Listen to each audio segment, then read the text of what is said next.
Bonjour, aujourd'hui on va entrer directement dans le vif du sujet. On va voir beaucoup de points et je pense que cela va beaucoup vous intéresser. Aujourd'hui, je vous parle des astuces couture. À tout moment de la vidéo, vous pouvez liker, un petit pouce bleu, ça fait toujours plaisir. Vous pouvez aussi vous abonner à ma chaîne YouTube et bien évidemment commenter la vidéo. J'aime lire tous vos commentaires. Vous voulez découvrir les 10 meilleures astuces couture? Certaines sont connues depuis des lustres. Allez, c'est parti!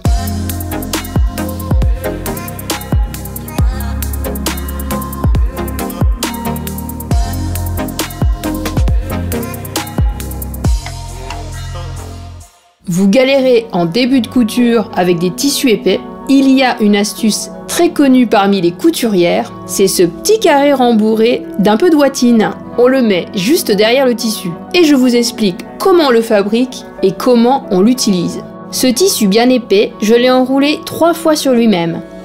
Prenez un peu de ouatine pour rembourrer et coupez dans une chute de tissu un rectangle d'environ 12 cm sur 7 cm.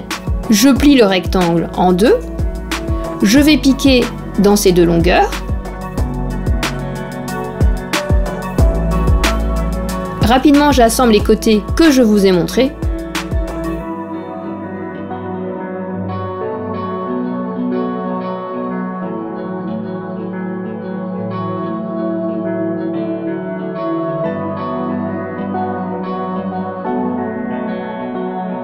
Je retourne l'ouvrage sur l'endroit. Je fais ressortir les deux angles.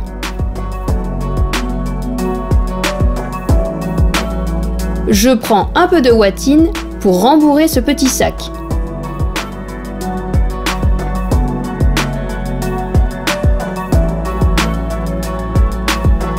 Je plie en deux pour fermer. Je vais coudre ces tourlets. Je pique sur toute la longueur.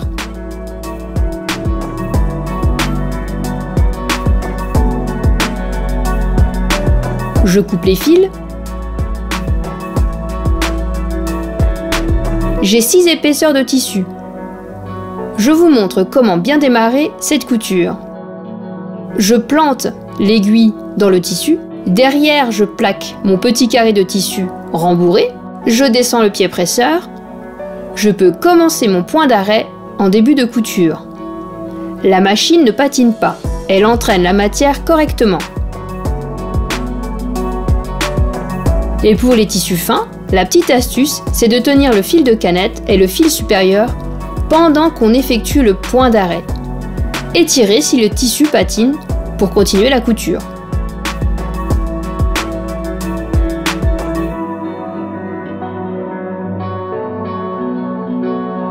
Pour obtenir un joli ourlet de jupe ou de pantalon, la petite astuce, c'est une feuille cartonnée. Je vous montre. Je vous conseille une feuille de 120 grammes et bien évidemment d'avoir sous la main le fer à repasser. Tracez une première ligne à 1 cm du bord. Puis tracez une deuxième ligne à 3 cm de l'autre ligne. Vous pouvez même tracer plusieurs lignes à 1 cm de chacune. Je plie le tissu sur ma première ligne.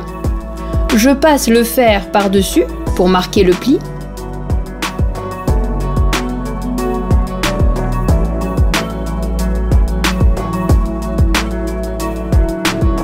Puis je ramène le tissu sur la deuxième ligne. Je passe une dernière fois mon fer à repasser dessus.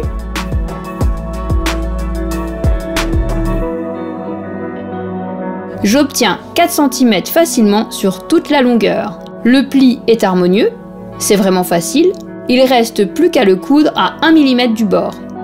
Pour éviter que la couture d'épaule et l'encolure se déforment dans le temps, il est conseillé de poser du stabile-manche ou du ruban d'entoilage. Sinon, l'astuce est d'utiliser du thermocollant, celui qu'on achète au mètre. Eh bien moi, j'en conserve plein de chutes. Je vais doubler une encolure en V. J'ai coupé une parmenture que je vais assembler avec l'encolure. Avant, j'ai besoin de thermocollant. J'ai différentes épaisseurs et je conserve les plus longues chutes. Vous allez tracer des lignes de 1 cm de large sur votre thermocollant. Ensuite, vous les coupez en utilisant vos ciseaux de couture. Comme j'ai coupé dans le biais, cette bande est extensible, c'est parfait.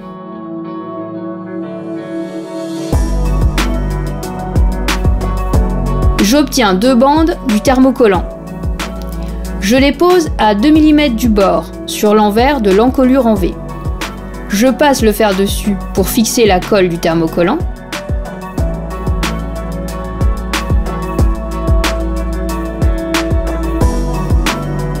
Je coupe ce bout de bande, je prends ma parmenture, je glisse mes tissus l'un sur l'autre, endroit contre endroit, et je vais assembler à 1 cm du bord. Sur ma machine, je couds sur toute la longueur. Vous voyez, je pique mes 2 tissus et le thermocollant en même temps.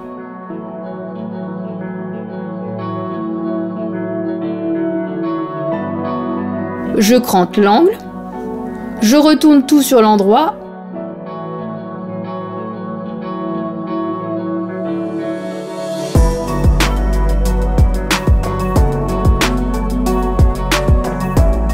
Et je repasse ma jolie encolure en V.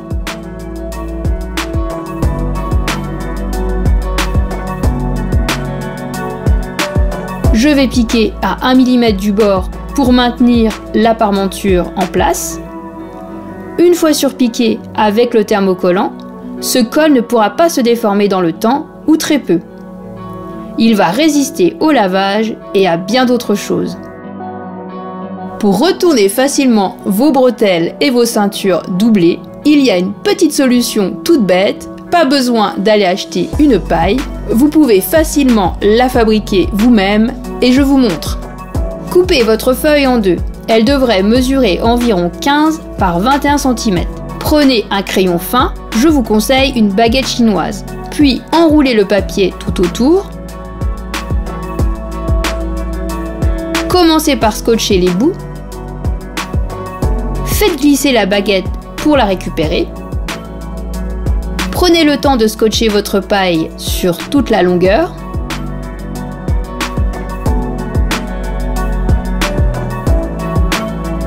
La baguette doit être plus grande que notre paille. Il suffit de retirer 2 cm. Coupez la paille. J'ai ma bretelle doublée. Je passe ma paille à l'intérieur. Je la glisse tout au bout. Puis je prends ma baguette chinoise. Et je pousse doucement mon tissu avec cette baguette. Il glisse littéralement dedans.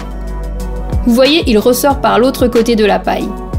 Je prends le tissu entre la main. Il ressort sur l'endroit. C'est rapide et tout bête.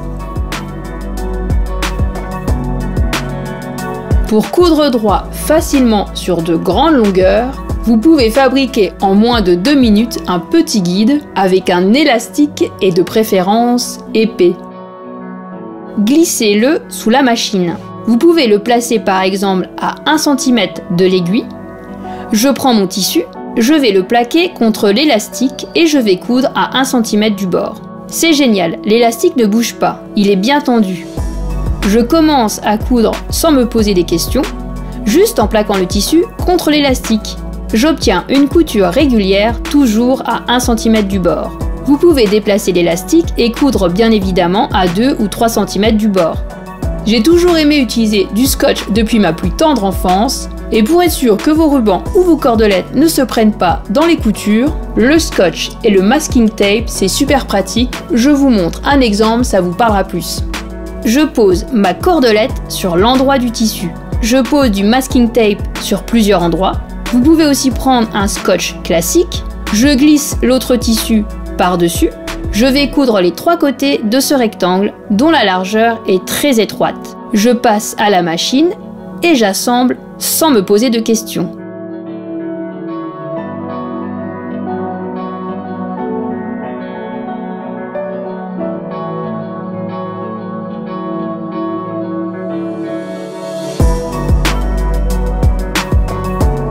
Je retourne sur l'endroit les tissus.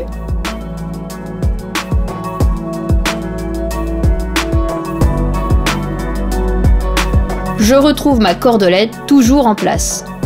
Avec cette astuce, cela m'assure que la cordelette ne soit pas cousue avec un des côtés. Quand vos aiguilles commencent à s'user, elles accrochent le tissu. Ne les jetez pas, j'ai une solution bien plus économique. J'ai un tas d'aiguilles et certaines sont vieilles. Et il m'arrive qu'en prenant une de ces aiguilles, certaines accrochent et peuvent trouer le tissu. Eh bien, prenez votre savon et enfoncez bien l'aiguille dedans. C'est magique, elle n'accroche plus. Pas besoin de la jeter.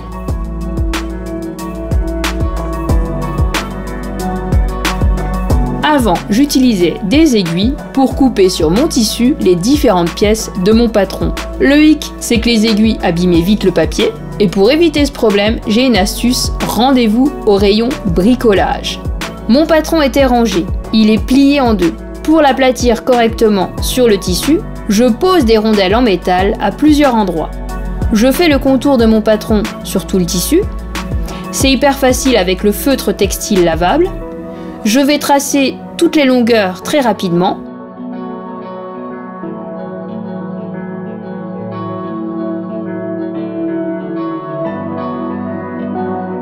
Je retire les poids, mon patron n'est pas abîmé et j'ai tracé en moins de 3 minutes ma pièce. Je n'ai plus qu'à la couper. Alors si votre machine n'arrive pas à entraîner des tissus fins, ou bien si vous voulez broder dans de bonnes conditions, je vous montre ce que vous pouvez utiliser et comment.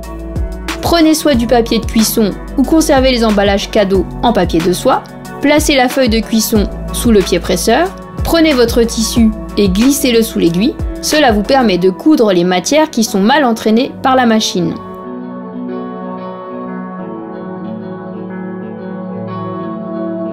La couture sur le devant est belle. Je retourne le tissu. Celle sur l'arrière est bien régulière. Je retire le papier sulfurisé. C'est un jeu d'enfant. J'ai découvert le stylo friction. Et c'est super pratique quand on veut tracer les contours de son patron. Si on se trompe, il suffit d'utiliser le fer à repasser. Et comme par magie, ce qu'on a tracé disparaît. C'est super ensuite pour retracer à nouveau. Regardez en image. Je trace avec mon stylo friction les contours du patron. Tant qu'à faire, je mets des rondelles pour éviter que le patron se déplace. Je passe le fer sur le tissu. Les lignes s'effacent par magie.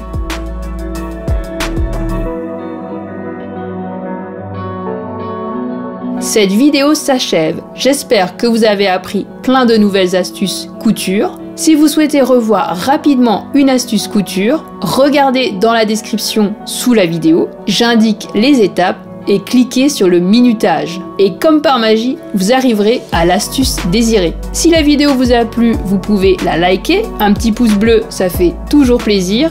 Vous pouvez également vous abonner à ma chaîne YouTube. N'oubliez pas non plus d'activer la petite cloche en bas, cela vous permet de recevoir les prochaines publications. Vous pouvez également me retrouver sur les réseaux sociaux, Facebook, Instagram. Il vous suffit de rechercher dans la barre de recherche Atelier Alaska. J'ai créé une communauté pour partager vos créations et papoter couture. Tous les liens sont indiqués dans la description sous la vidéo. À bientôt pour de nouveaux tutos.